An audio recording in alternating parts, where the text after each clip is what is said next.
جن دنوں میں اسکول میں پڑھتی تھی، اکرام بھی ساتھ پڑھتا تھا۔ وہ ہمارے پڑوسی چاچا انعام کا بیٹا تھا اور ہم بچپن میں اکٹھے کھیل کر بڑے ہوئے تھے۔ چونکہ ہم دونوں کا بچپن تھا، اس لیے زندگی کی اونچ نیچ کے بارے میں اتنا نہیں جانتے تھے۔ یوں کہیے کہ بس ہماری دوستی معصوم سی تھی۔ میں نے میٹرک پاس کیا تو خالہ انگلینڈ سے آ گئیں اور انہوں نے اپنے بیٹے عاصم کے لیے میرا رشتہ مانگ لیا۔ امی ابو نے فوراً ہاں کر دی۔ میں عاصم سے شادی کرنا نہیں چاہتی تھی، لیکن امی کی شدید خواہش تھی کہ میں خالہ کی بہو بنوں اور انگلینڈ جاؤں، لہٰذا ان کے آگے میری ایک نہ چلی۔ یوں میری شادی عاصم سے ہو گئی۔ میری شادی سے اکرام کو دھچکا لگا، لیکن کیا کرتا، وہ بس دیکھتا رہ گیا۔ انگلینڈ جا کر میں اور زیادہ پریشان ہو گئی۔ نیا ماحول، نیا ملک تھا، پھر عاصم بھی مجھ سے راضی نہ تھا۔ یہاں اس کی کئی گرل فرینڈز تھیں، وہ سارا وقت ان کے ساتھ گزارتا اور میں مشرقی ماحول کی پروردہ سب کچھ کھلی آنکھوں سے دیکھ کر بھی چپ رہتی تھی۔ ان حالات میں کیا کوئی لڑکی خوش رہ سکتی ہے؟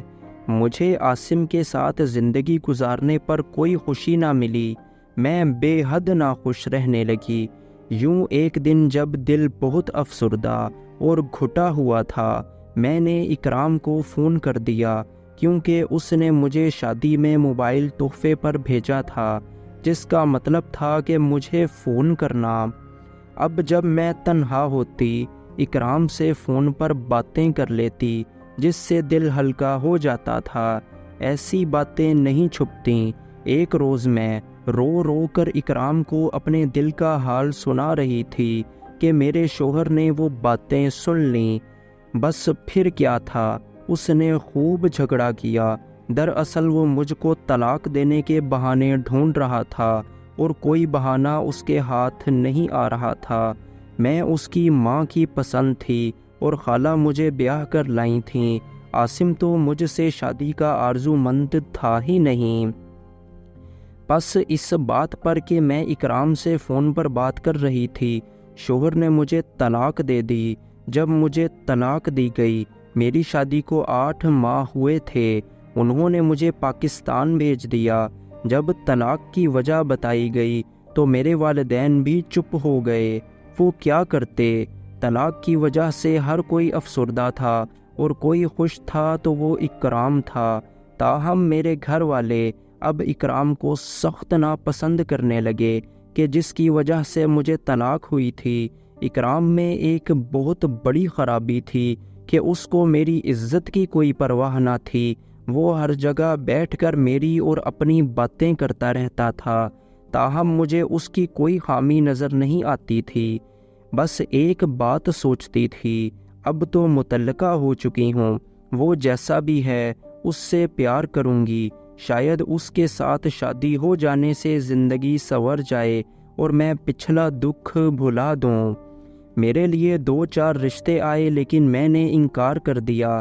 اکرام کی والدہ بھی آئیں، مگر میرے والدین نے یہ کہہ کر انکار کر دیا کہ یہ کوئی کام نہیں کرتا، لہٰذا ہم اس بے روزگار لڑکے کو بھی اپنی بیٹی کا رشتہ نہیں دیں گے، جبکہ یہ زیادہ پڑھا لکھا بھی نہیں ہے۔ اکرام اور میں کبھی کبھی ملتے تھے ان کے گھر کی چھت سے۔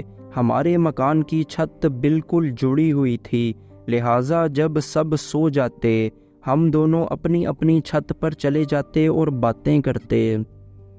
میں کہتی تھی، اکرام مجھے نہیں لگتا کبھی ہمارے گھر والے مان جائیں گے، وہ ہرگز میری تم سے شادی نہ کریں گے کہ تمہاری وجہ سے میری طلاق ہوئی ہے۔ تب وہ کہتا، بانو تو پھر ایسا کرو کہ ہم گھر سے نکل کر شادی کر لیتے ہیں۔ بالآخر والدین نے اکرام کے گھر سے دوری کی خاطر وہ گھر بیچ دیا اور ہم لوگ یہاں آ گئے۔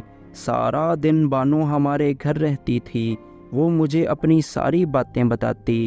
بانو کا ایک کزن پنڈی میں رہتا تھا جس کا نام ارسلان تھا، وہ بھی ان کے گاؤں کا تھا۔ لیکن بعد میں وہ شہر آ گیا اپنی نانی نانا کے پاس، کیونکہ اس کے والدین ایک حادثے میں فوت ہو گئے تھے۔ ارسلان کافی خوبصورت اور بانو سے عمر میں 5 برس چھوٹا تھا، تاہم دونوں کزن آپس میں خوب گھل مل گئے اور ان کی دوستی ہو گئی۔ ارسلان چونکہ اکرام کا بھی دوست تھا، لہٰذا وہ بانو کے بارے میں سب کچھ جانتا تھا۔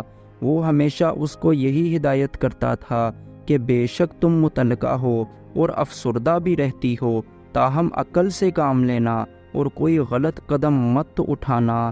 جو بھی قدم اٹھاؤ اپنے والدین کی رضامندی اور مرضی سے اٹھانا۔ ارسلان کا یہ اخلاص دوستی کے اور محبت کے جذبے میں تبدیل ہو گیا، مگر وہ اس سے 5 برس بڑی تھی، اس لیے ارسلان نے اس جذبہ کو دل میں دبا لیا اور اس کے سامنے اظہار کی جرت نہ کر سکا۔ ایک دن ارسلان ہمارے گھر بھی آیا، تب اس نے مجھے بتا دیا کہ وہ بانو کو پسند کرتا ہے، مگر تاکید کی کہ یہ بات بانو کو نہ بتانا۔ تبھی میں نے سوچا کہ یہ کیسا بزدل ہے، پیار بھی کرتا ہے اور بانو پر ظاہر بھی نہیں کرنا چاہتا۔ کیسی عجیب سوچ تھی اس کی۔ ادھر اکرام کی امی مسلسل بانو کے والدین کو منا رہی تھیں اور منتیں کرتی تھیں کہ بانو کا رشتہ دے دو۔ جب وہ نہیں مانے تو اکرام مایوس ہو گیا اور اس نے بانو کو اکسایا کہ تم میرے ساتھ نکل چلو، ہم کورٹ میرج کر لیں گے۔ اس نے گھر سے بھاگ کر شادی کرنے کا منصوبہ بھی بنا لیا اور بانو سے کہا کہ فلاں وقت فلاں جگہ آ جانا۔ بے وقوف بانو اس کی باتوں میں آ کر مقررہ وقت وہاں گئی، مگر اکرام نہیں آیا۔ جب وہ کافی دیر تک نہ لوٹی تو اس کے گھر والوں کو تشویش ہوئی۔ انہوں نے سن گن لی تو اکرام کے ایک دوست نے راز فاش کر دیا اور بتایا کہ بانو ریلوے اسٹیشن گئی ہے۔ وہ بھاگے بھاگے گئے۔ شکر ہے کہ وہ کسی گاڑی میں سوار نہ ہوئی تھی۔ وہ خواتین کی انتظار گاہ میں بیٹھی مل گئی۔ بھائی اس کو پکڑ کر لے آئے۔ باپ نے گھر میں 4 دن بند رکھا کہ بھائی اس کو مار نہ دیں۔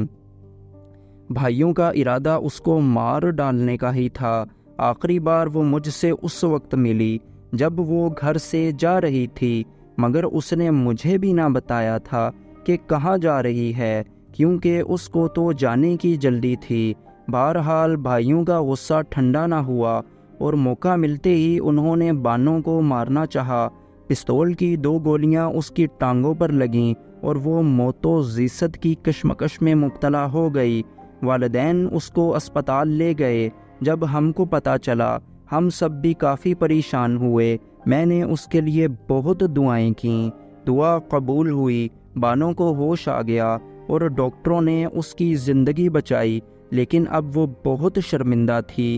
اپنے گھر والوں سے کسی سے آنکھ نہ ملا سکتی تھی، تاہم اس نے ہوش میں آ کر پولیس والوں کو یہ بیان دیا کہ مجھے اکرام نے مارا ہے، کیونکہ وہ اب اس سے نفرت کرنے لگی تھی۔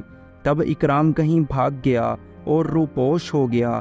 بعد میں وہ واپس آ گیا، کیونکہ سارا محلہ جانتا تھا کہ اس لڑکی کو اس کے بھائی نے مارا تھا۔ اب بانو تنہا ہو گئی۔ وہ جو پہلے میری غم گسار تھی، اس کو میری غم گساری کی ضرورت تھی۔ میں گھر والوں کے خوف کی وجہ سے زیادہ اس کے پاس نہیں جا سکتی تھی۔ اکرام نے بے وفائی کی، گھر والے بھی اس سے نفرت آمیز باتیں کرنے لگے۔ وہ بہت زیادہ ڈپریشن کا شکار ہو گئی۔ ایسے میں ارسلان کے والدین آ گئے اور کہا کہ ہم اپنے بیٹے کے لیے آپ کی بیٹی کا رشتہ لینا چاہتے ہیں۔ سبھی حیران رہ گئے کہ ایک گھر سے بھاگی ہوئی مطلقہ اور مضروب لڑکی سے ارسلان، جو کہ عمر میں بھی چھوٹا ہے، اپنے سے زیادہ عمر کی خاتون کو اپنانا چاہتا ہے۔ آخر کیوں؟ کیا محض ہمدردی کی وجہ سے، یا واقعی اس کو بانو سے محبت تھی؟ ارسلان نے بہت یقین دلایا، مگر بانو نے یہی سوچا کہ یہ نادانی کر رہا ہے، کیونکہ مجھ سے عمر میں چھوٹا ہے، اس کو زندگی کا اتنا پتہ نہیں۔ اس نے انکار کر دیا، تاہم بانو کے والدین نے اس رشتے پر ہاں کر دی۔ ارسلان بہت خوش تھا، کہتا تھا کہ میں بانو کو اتنا خوش رکھوں گا کہ وہ ماضی کے سارے دکھ بھلا دے گی۔ شادی کی تیاریاں ہونے لگی تھیں کہ کچھ دنوں بعد ہی سب کچھ الٹ ہو گیا۔ انگلینڈ سے بانو کی خالہ آ گئیں اور کہنے لگیں کہ ہم اپنی بہو کو لینے آئے ہیں کہ عاصم نے طلاق 1 بار دی تھی، 3 بار نہیں دی تھی۔ بہرحال پھر نکاح ہو گیا اور بانو کے گھر والوں نے یہی سوچا کہ اپنے گھر چلی جائے تو اچھا ہے، لڑکی پر 1 بار گھر سے بھاگی ہوئی کا لیبل لگ جائے تو لڑکی کے اس جرم کو کوئی معاف نہیں کرتا۔ بانو کو واپس بھیجنے کی تیاریاں ہونے لگیں تو وہ کافی پریشان تھی۔ ارسلان بھی بے حد افسردہ تھا۔ وہ میرے گھر آئی تو کہنے لگی میں اپنے سے زیادہ ارسلان کے لیے دکھی ہوں کیونکہ وہ بے حد پریشان ہے۔ کہتا ہے تم مجھ سے کتنی دور چلی جاؤ گی، اے کاش تمہاری خالہ نہ آتیں اور ہماری شادی ہو جاتی۔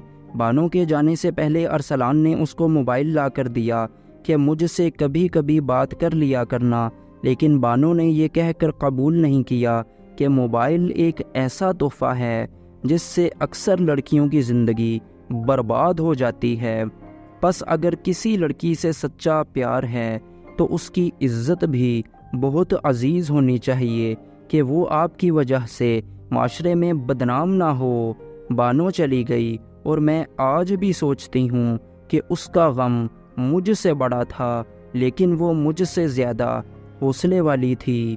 دعا کرتی ہوں کہ میری دوست بانو جہاں بھی ہو خوش ہو۔